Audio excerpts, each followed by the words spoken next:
Assalamu alaikum and good afternoon, evening, morning, wherever you are. I hope आप लोग सब अच्छे होगे, खैरियत से होगे.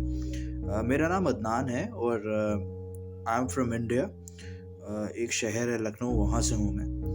और ये जो वाक़या जो मुझे आप लोग को बताना है ये थोड़ा सा पुराना वाक़या है इन द सेंस कि this is I think from the late 80s और the early 90s. And this happened to my uncle, my father's cousin, जो अब्बा से जो थे वो काफ़ी साल जो थे बड़े थे उम्र में. उनके साथ ये वाक़या हुआ था और वो झांसी के रहने वाले थे. झांसी एक और शहर है, लखनऊ के बहुत करीब तो नहीं लेकिन हाँ करीब है. और इन दोनों शहरों का ब्रिटिश इंडिया में बहुत बड़ा कंट्रीब्यूशन था. और झांसी के बारे में जो चीज़ है वो ये है कि वहाँ पर इंडस्ट्रियलाइजेशन जो थी वो बहुत देर में शुरू हुई थी और वहाँ पर जंगल ही जंगल बहुत थे. अब तो थोड़े से कम हो गए. और हमेशा से वहाँ पर एक हंटिंग का एक रिवाज रहा था और हंटिंग हमेशा से वहाँ पर रही है. और चचा भी जो थे और उनके फादर वो भी हंट करते थे, बड़े अब्बा जो थे. सो हुआ ये कि ये लोग हंटिंग पे जाते थे और इत्तेफाक से किसी की शायद तबीयत वगैरह ख़राब हो गई थी तो ये लोग कई हफ्तों से ये लोग हंटिंग पे नहीं जा पा रहे थे. एंड देन फाइनली जब सब लोग इकट्ठा हुए, क्योंकि हंटिंग में एक पूरी बाकायदा आपको एक पार्टी होती है, हंटिंग पार्टी जिसके साथ आप जाते हैं, बिकॉज ये एक सोलो गेम नहीं होता, तो वो ऑर्गेनाइज करनी पड़ती है और काफ़ी दिन लगते हैं, काफ़ी मेहनत लगती है. तो इस वजह से जब वो फाइनली ऑर्गेनाइज हो गई तो उन्होंने डिसाइड किया कि अब हम जल्दी से जल्दी जाएं, वरना फिर इससे पहले कि कोई और प्रॉब्लम हो जाए ना जा पाए, इससे अच्छा हम पहले ही चले जाएं. और जुमेरात का दिन था और शाम को ये लोग निकले. तो झांसी के जो एडजॉइनिंग जो जंगल्स हैं उनके अंदर ये लोग गए. एंड देयर वर अराउंड 7 और 8 पीपल, जिसमें से बड़े अब्बा थे और उनके फादर थे और एक कसाई था और एक मौलाना साहब थे और 3 जो थे वो हिंदू जेंटलमैन थे. तो मतलब it was everybody was there. तो वहाँ पर उन एरियाज़ में खेती भी थोड़ी पहले, थोड़े फार्म्स भी हैं और वहाँ पर नीलगाय वगैरह होती हैं. और जो नीलगाय होती हैं उनके लिए एक लाइसेंस इशू होता है जो सरकार इशू करती है, क्योंकि नीलगाय खेत ख़राब करती है.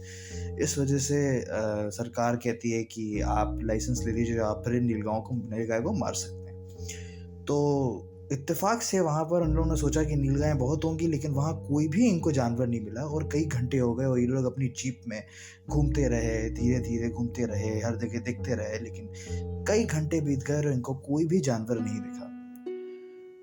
तो हुआ ये कि ये लोग बड़े मायूस हो गए और फिर इन लोगों ने वापस जाने का जो था वो डिसाइड किया कि हम वापस चले जाएं. और उसी बीच में फिर क्या हुआ कि वहाँ पर जो था वो जब वापस इन्होंने गाड़ी मोड़ी और जब ये वापस अपनी घर के डायरेक्शन में जा रहे थे तो एक आदमी जो हंटिंग पार्टी में था तो उसने पॉइंट किया और इशारा दिया और उसने कहा कि वो देखो मुझे एक जानवर दिखा. और वो I think it was like a deer और समथिंग, या वो नीलगाय थी, वो क्या था जानवर एग्जैक्टली, वो जानवर क्या था आई डोंट रिमेम्बर. लेकिन वो जानवर उन लोगों को दिखा और फिर उन्होंने देखा कि उसके बगल में एक छोटा जानवर, उससे वही जानवर लेकिन उससे छोटा जो था वो उसके बगल में चल रहा था. तो मतलब एक जोड़ा चल रहा था.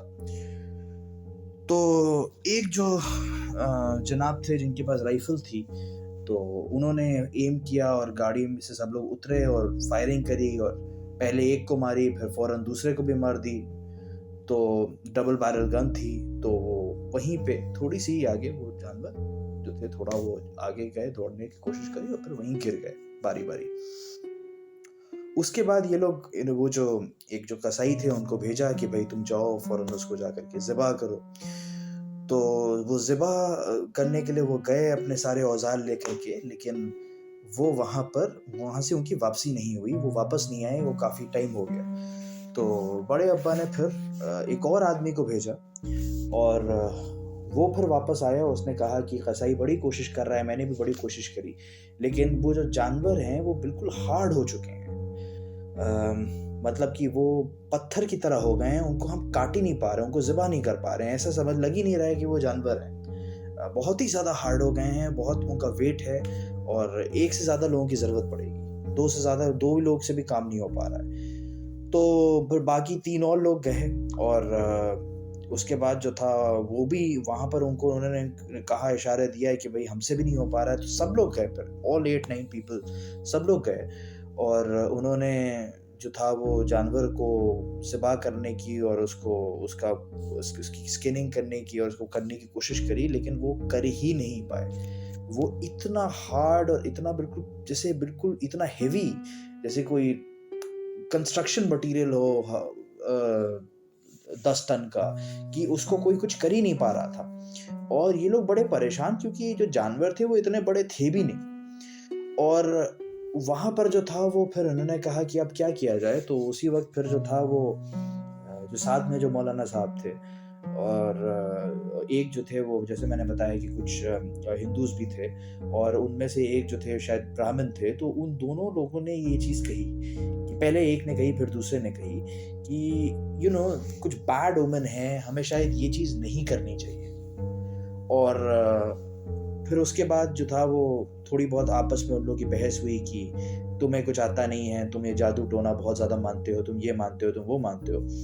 और इन लोगों ने बहुत ट्राई करी, फिर से इन्होंने कोशिश करी, लेकिन इनसे नहीं हो पाया और फिर सबके समझ में आ गया कि नहीं, वाक़ई में बॉस कोई ना कोई गड़बड़ है। तो फिर इन लोगों ने जो था वो वहीं पे जहाँ पर वो जो जानवर पड़े हुए थे, उसी के आसपास की जो मट्टी थी उसको खोदने की कोशिश करी, खोदा और वहीं उसी मट्टी से उन जानवरों को कवर कर दिया और एक तरीके से उसको दफना दिया उन जानवरों को वहीं पे।